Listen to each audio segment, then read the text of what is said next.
The topics discussed and the information provided on this program is for general information. The hosts of this show are not medical professionals and are expressing their personal views and stories related to their individual lives. Their views are not intended to be used or taken as medical information. If you or a family member have suffered a traumatic brain injury, you should seek help from a practicing licensed physician.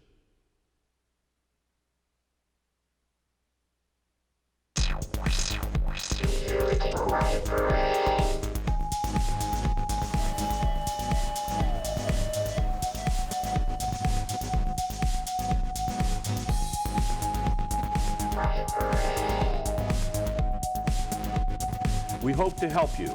We want you to know that there's some life after the hurt.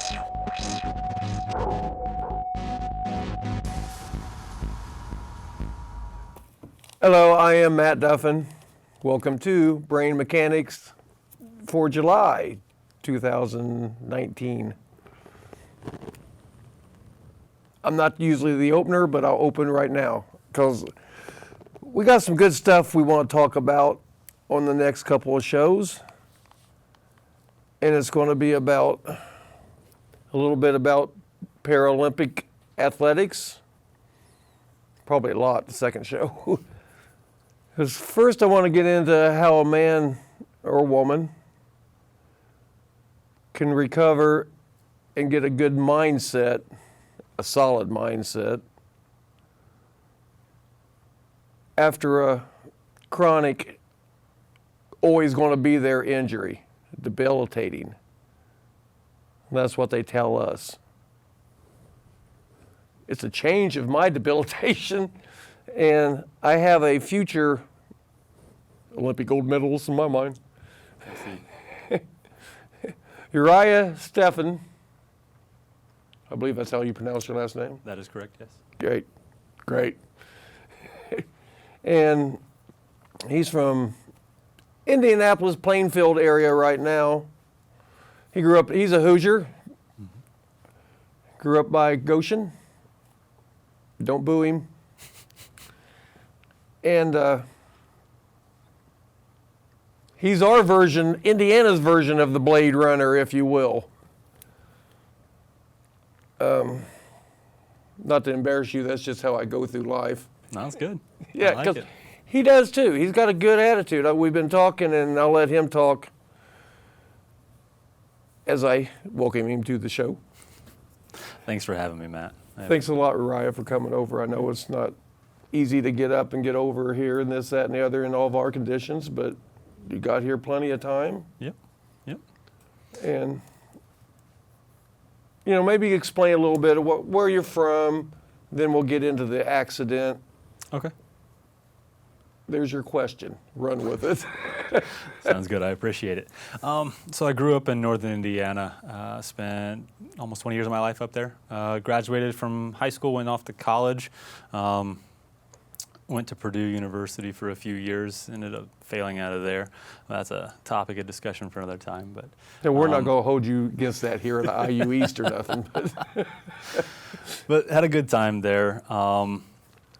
Went off to Pennsylvania for a year and then came back to Indianapolis. Been in Indianapolis since December of 2008. Haven't really moved away, bounced around a little bit around the city, but I've been here ever since. I've been in Indy ever since.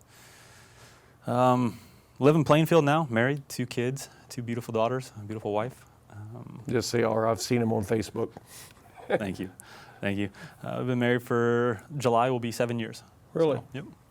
So excited, and I'm excited to see what the future holds too.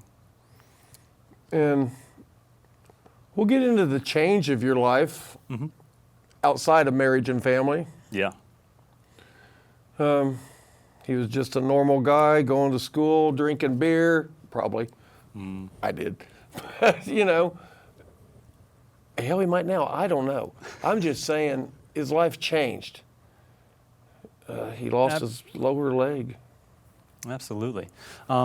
So in 2009, got got in some legal trouble, got arrested for the DUI, and that set me off to be a habitual traffic violator, which suspended my license for 5 years and opened my eyes to a lot of different things. So I was encouraged to seek out counseling for alcoholism and drug addiction.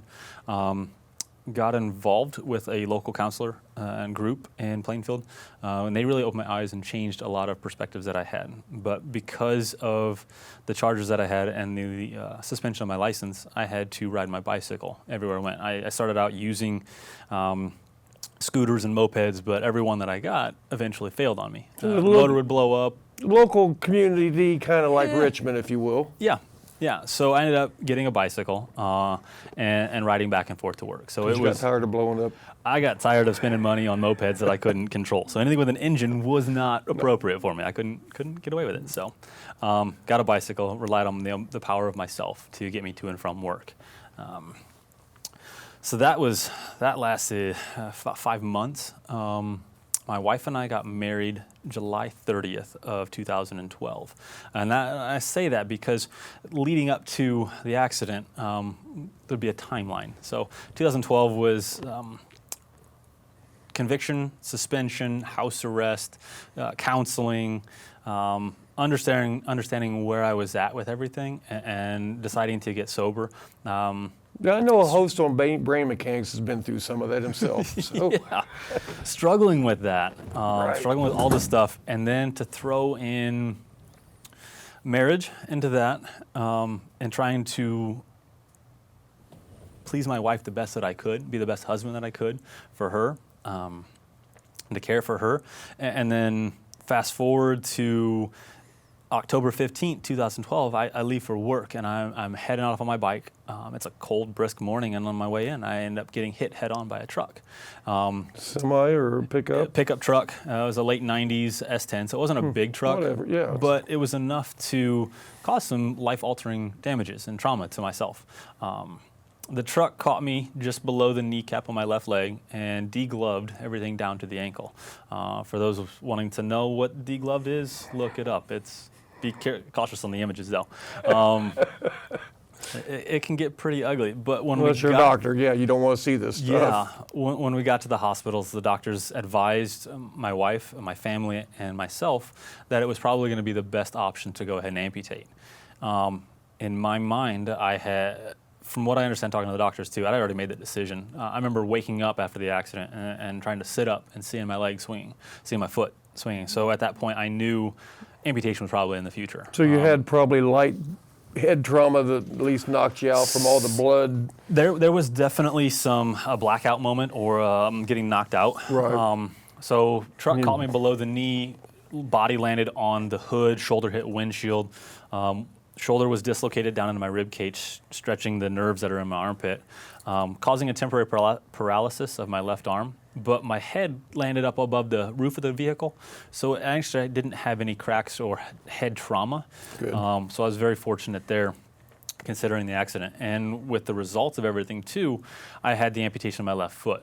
Range of motion came back to my left arm, healing, swelling went down, and healing came back. So you did it all the same, within the same few days, same day? So healing took, for the leg, it took about 1.5 years to fully heal up. Took 15 surgeries, multiple revision surgeries. We did quite a few other stuff as well. Vascular transplant, muscle flap transplant, infection. I was on antibiotics for about 8 months, different stuff, trying to get things to clean up. It was one infection after another. Shoulder injury I got range of motion, I got movement back in my hand and elbow probably about 2 months after the accident. Sure. And then full range of motion came back around 9 months afterwards. And then I've spent several years after that regaining some strength and endurance on my left arm. Well, again, we get into constant therapy. Yes. It's just the way it is. It's just what your life just became when you got a chronic injury and the people that love you is with you. That's what it just has to become. Yeah. And so with that, I mean, I'm glad you brought that up too, the therapy aspect of it, because we're going to go through life and we're going to seek out that therapy as we get our prosthesis and as we regain some mobility. We're going to seek out that therapy to better improve upon our gait, to better improve upon our life. But what we have to understand too is the things that we learn in therapy carry on throughout life. We have to continue to practice some of those Right. things that they teach. Otherwise, we're going to revert back and go backwards. And again, most of them are like basic life skills. Yeah. Whether you got hurt or not, they're helpful. Yes, very much And so. all we do. And so shortly after the accident, I spent 15 days in the hospital initially, had 9 surgeries before I left. Then when I went to RHI, which is the Rehabilitation Hospital of Indiana, over on the west side of Indianapolis. And while I was there, I was so focused on my leg. I thought we were going to do lower extremity exercises to get strength back, to start walking again. I had no idea that it was going to take such a long time to walk again. But their focus was, let's teach you how to cook again. Let's teach you how to bathe. Let's teach you how to take care of yourself at home, because they knew I would go home and walking wasn't going to happen right away, but maybe I had to care for myself first, because I was going to be at home alone for a while and my wife was going to go back to work. So I had to know how do I function with one arm that's barely moving and the other arm's all good. Yeah, and how do I get there? And Yeah, you know, so- I want to be independent. My mind wants to be independent. Absolutely. I understand. The last thing that I wanted to consider myself was disabled or handicapped, which at that point had a much different meaning to myself than what it does now. But so while I was there, we focused on occupational therapy and just rehabbing what daily life was going to look like, trying to get back to that new normal or find that new normal. It was a good time while we were there. But it also introduced me into the RHI sports program, which we'll get into that a little bit Right. later. But that, fast forward 2 years, came back up and launched myself into a whole different area of life that I never thought I'd be. Well, and I know you've become a life coach, and I have one of the greatest life coaches there is, and Deborah Berry she's from Australia originally, and so I know what they mean to an individual coming back. Yeah. And When you're able to have somebody that's been through it before, whether it be a mentor or a life coach, having that ability to talk to somebody about the struggles that you're going through, to bounce ideas off of, to cry with, to share with, to really invest your time with, can make a whole different life for a person and really kind of bring them back to living independently and being happy with the way their life is now. it can be as simple as sharing with somebody, how do you take your medication? 'Cause everybody knows I take a lot of medications throughout the day, and I don't want them to just eat me alive like they are anyway. But you know, how do you take them? What process? You know, do you stretch them out this way? And I'm sure you guys have totally different ways of, you know, you got to get your medicine in you. You got to Yeah. get it in you every day, but you can't eat 13 pills at one time. Right. Whether it's nutrition, whether it's exercise, whether it's how you wear your prosthesis and what prosthetic you're in, how it fits, sock ply management, or the oral medication, or whatever it might be for diabetes, for vascular disease, for infections that you might have. There's a lot of different things that goes into amputees and amputations, and the reasons for amputations. And some of those reasons that we have those amputations carries on long after you get the prosthesis and you kind of regain that independence. You're looking at, okay, well, I've got my ability to walk again. I've got my ability to run again, but I still have these other effects that have lasted years before I had the amputation. Those are still affecting my life today. How do I get control of those? How do I manage that? Right. Yeah. And that takes a lot of work, effort, and time. Yes, it does. And patience. Patience is a big one. It really is. We all won. You should just put that down on our first names everywhere. Yes. You ain't going to make it without patience. No. So life. It's coming, but it's not today. Life does look a little bit different, you know, when you can't sleep in your prosthesis. You have to take it off every single night. And so every morning you got to put it back on. And so it's kind of finding that routine again and getting back into that. Sure. With many things that people have, like you say, it's a new normal, Mm-hmm. if anybody's really normal. Yep.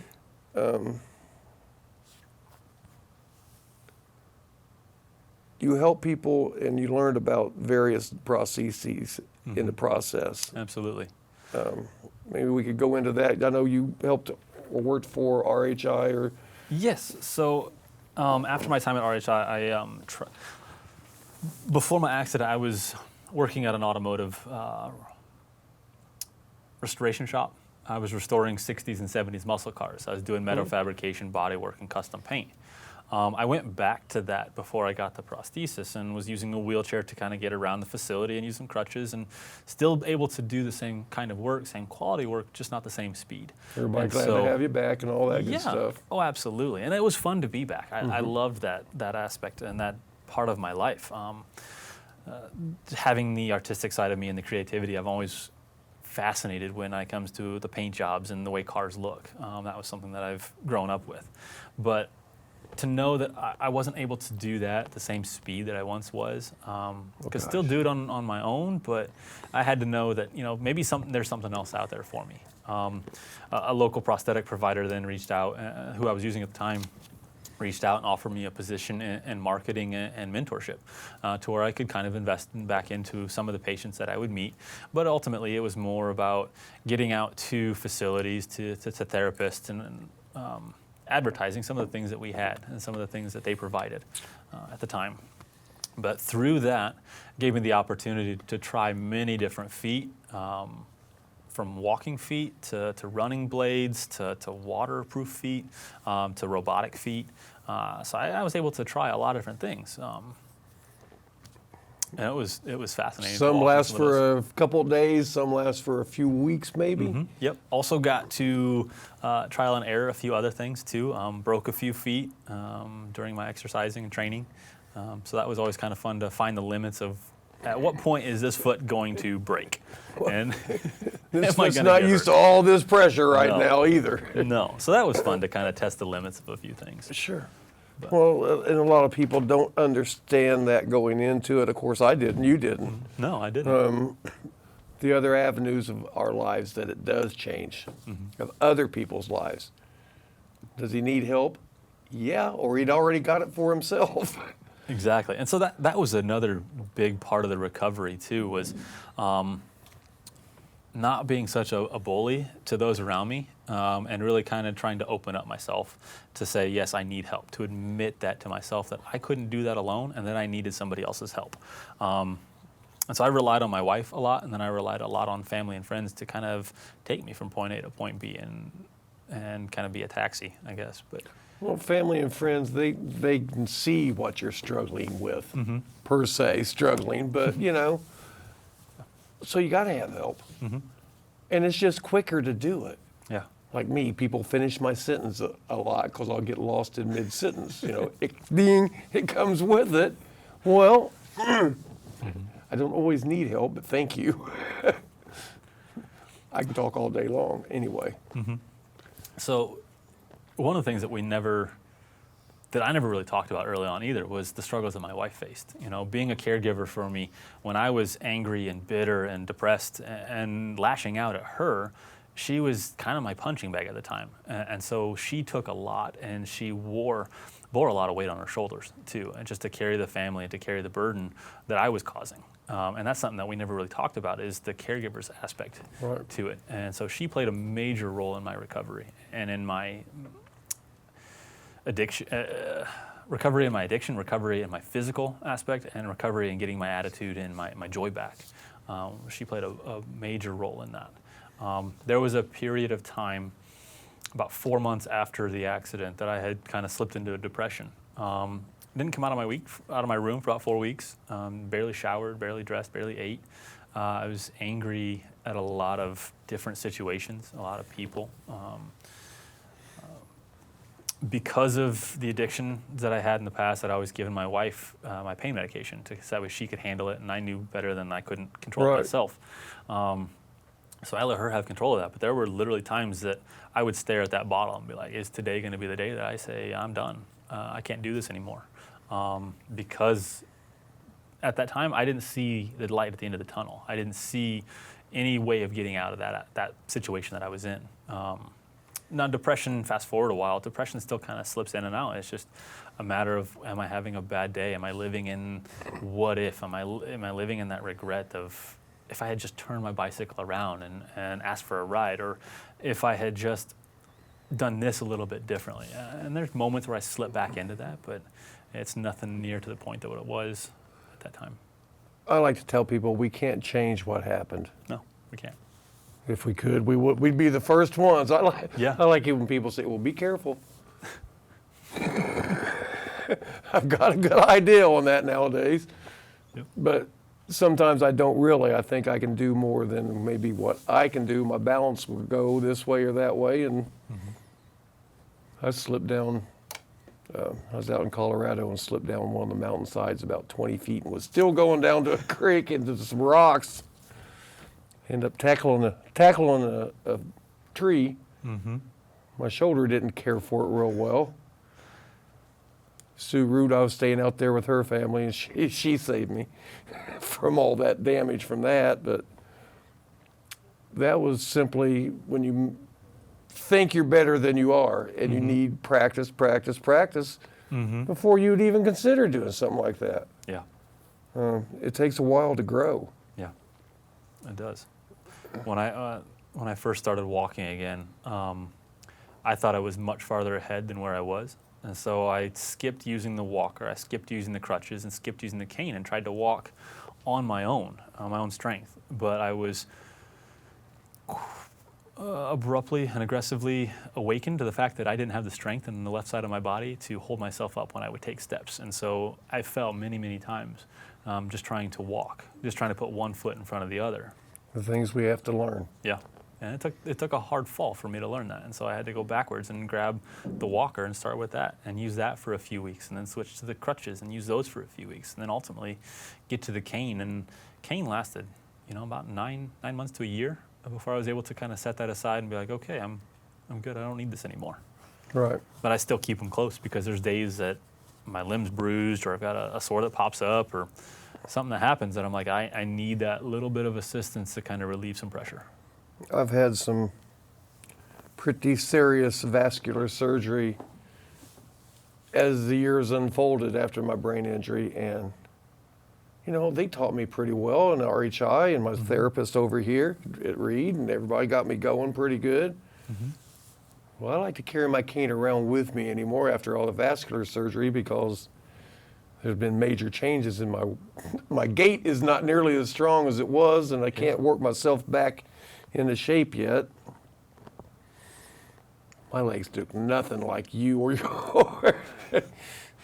And I take it that a lot of this strength in this workout, and you look good, people, is from the last few years. All your work and exercises and dedication. Yeah, the training that I'm doing now has had a big part into that.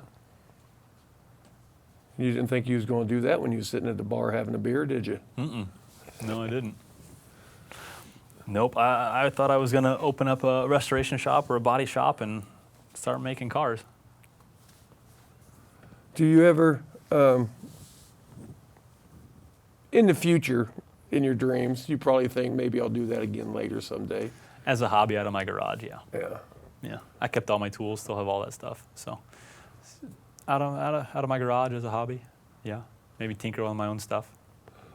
Well, that's what it's all about. I got a buddy I joined the Navy with. He stayed 36 years, and he still plans on opening up his little car shop back here, but he's done nothing but live in Guam or Hawaii or Japan. Or after those areas, why would you want to move anywhere else? Tim? But, well, it's just the Navy can do for you. That's another aspect. I don't know, the military does amputees if you have to be discharged now. I know it's like the second time you get rolled over and overseas now, and you get blowed up with an IUD, they pretty much consider you got a brain injury, so they start phasing you out, bringing you back to home, and what a process that can be. I know that if you meet as an amputee, if you meet a certain criteria, you have the ability to re-enlist. Now, what level that is of amputation or what you're able to do, all of that determines how you can re-enlist or when you can re-enlist. But I'm non-military. I don't have any military background, so Right.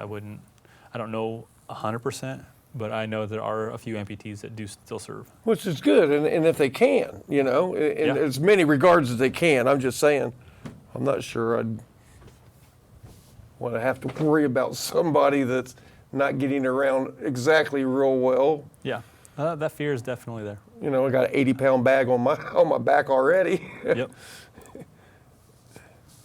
Well, I think we're winding down here, Okay. but I'd like to do another show with you. Yeah, we can talk more about the athletics and Paralympic journey and what we're kind of hoping for in the next year, next 4 years, next 8 years.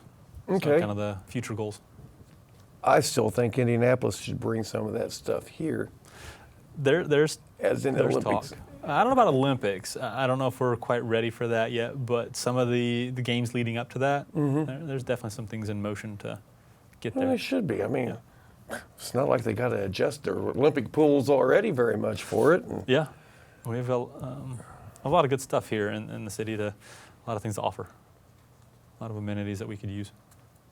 Indianapolis has so much more to offer than what people realize. And as you said, an hour and a half, but I live an hour from Indianapolis in Milton. It's right in the same county we're in now, and Yeah. you just don't take. All my rehab's been out there. Most Yeah. of my doctors still are.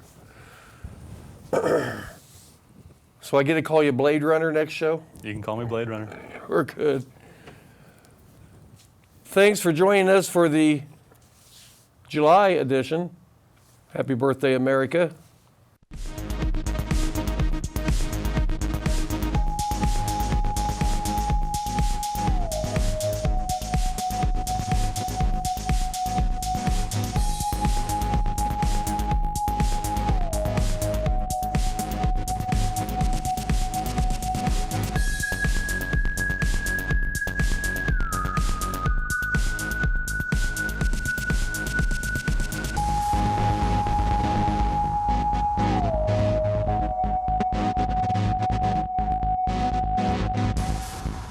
The topics discussed and the information provided on this program is for general information. The hosts of this show are not medical professionals and are expressing their personal views and stories related to their individual lives. Their views are not intended to be used or taken as medical information. If you or a family member have suffered a traumatic brain injury, you should seek help from a practicing licensed physician.